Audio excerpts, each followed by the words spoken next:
Good morning, everyone. Hope you've had a great and happy holidays as the year of 2021 culminated last few weeks ago. This is Christy, and today I'm going to walk you through with the preliminary findings of the current research I am having entitled Reflecting the Modern Filipino Social Media Identity in the Visual and Lexicosemantic Elements of Food Product Ads in Facebook.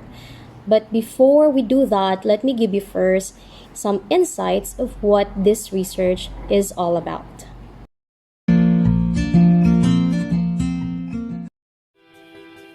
The number of social media users around the world increases when COVID-19 started and up until now, ranging to 3.8 billion people. And Filipinos are on top of the daily usage charts, spending 4 hours and 15 minutes a day online.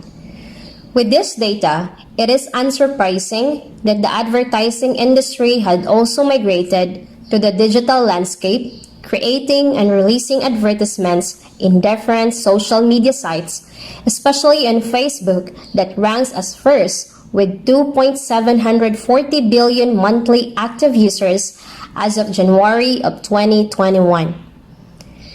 Years ago, what is normal for Filipinos is to go to groceries to buy their essential needs, dine into restaurants and different food chains.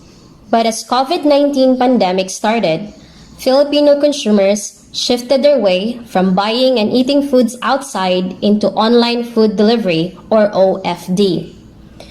Consumers are now getting more convenience of ordering meals and other food products because they can now easily do it using their smartphones, tablets, or via their personal computers at the comfort of their homes. With the rise of various food delivery apps in the Philippines, such as Foodpanda, Maxim, Honestbee, GrabFood, Zomato, Mangan PH, Patrolman Delivery, and many others, more Filipino consumers rely on ordering online. Home delivery services then grow amid the pandemic. With this new trend of OFD in the Philippines, the advertising industry also had stepped up and migrated into digital food environment, covering social media and digital marketing. Various types of online food advertisements had been popping in and out in different social media platforms and sites, targeting Filipino consumers who have been spending most of their time surfing in the internet. This is then the focus of the present research. By looking into the language of these online advertisements, both its text and visual elements, using social semiotics and multimodality of Chris and Van Loon, following the levels of analysis laid down by Opavsky, 40 Facebook advertisements are analyzed in their visual and lexicosemantic elements. The recurring characteristics are identified, which are then served as the basis in establishing the modern Filipino social media identity. So these are the questions that are partially answered in the present result. Number 1, what are the recurring characteristics of the visual and lexicosemantic elements used in the advertisements?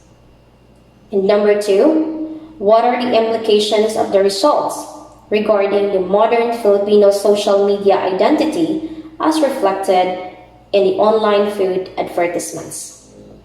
The paper adopted both quantitative and qualitative research design. Now let's move into the preliminary findings, and since we've got a limited time, let me just present to you the frequently recurring elements instead of going through with each detail. As what I have said a while ago, there are other elements that need to be looked into when deconstructing these online advertisements. And what I have covered in the current analysis are only preliminary ones that need to be validated by iterators and further studies. Number 1 finding is on visual shots, which basically focuses on the distance between the viewer and the subject. How close or how far the subject is from the viewer if the setup is in real life situation. Considerably, 50% of the images in the corpus are in medium shot, meaning the images are shot in quite close distance. For example, these images of Skyflakes and Del Monte macaroni ad. Images in medium shots like these are considered in real life as a friendly distance, such that the viewer is close enough to touch the subject. Let's proceed to the second significant finding regarding the phonological components of the slogans. There are 16 slogans, or 41%, that use rhythm as a technique. Rhythm refers to the pattern of stressed and unstressed syllables. Example, the Mang Inasal slogan, Ihaw sarap, perfect for sharing. The use of rhythm in this slogan conveys a strong emotional and demonic effect to the viewers, making either the ad or the slogan become more memorable and easy to be remembered, and in return, there will be higher possibility that the consumers will buy the product being advertised. For the third finding, it deals with the semantic level, particularly the textual coherence. Based from the analysis, majority of the 40 slogans of the online food Facebook ads are having exophoric reference, with a corresponding 25 occurrence, or equivalent to 62.5%. This means that most of the ads relate to the world knowledge of the viewers, such that the idea being expressed or implied in the corpus are beyond what could only be found in the text, thus requiring the viewers to have a shared experience in order to understand what has been portrayed.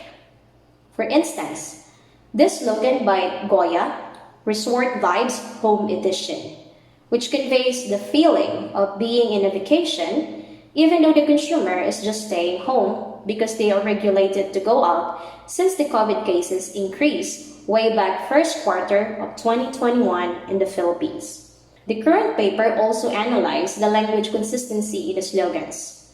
There are 19 slogans that alternately use English and Filipino language, meaning code switching and code mixing are particularly common in the tagline of the corpus. These results provided an implication that since majority of the slogan's corpus are written in Taglish and followed by the use of pure English language, most then, if not all, of the online users of Facebook are inclined to code mix and to code switch, rather than consistently using Filipino language. So instead of localizing the slogans and use Filipino language, majority of the words instead are in English. This is also supported with the second to the last finding, wherein among the 226 words present in the 40 slogans, 138 of which corresponding to 61.1% for both the open and closed class category of words are written in English. This interlingual transfer reflects the linguistic characteristics of the target viewers. Code mixing and code switching are usually employed by the advertisers to relate to the audience background, especially the common language that they are usually having online. This is done among the modern Filipino social media identity that could be established, anchoring to the fact that internet allows us to become more of a global village where English is the lingua franca. Filipino online users then are adapting this trend as it is reflected in the 40 slogans. And the last significant finding is the use of colloquial terms or neologism. All of these words occur minimally, yet their characteristics are quite remarkable.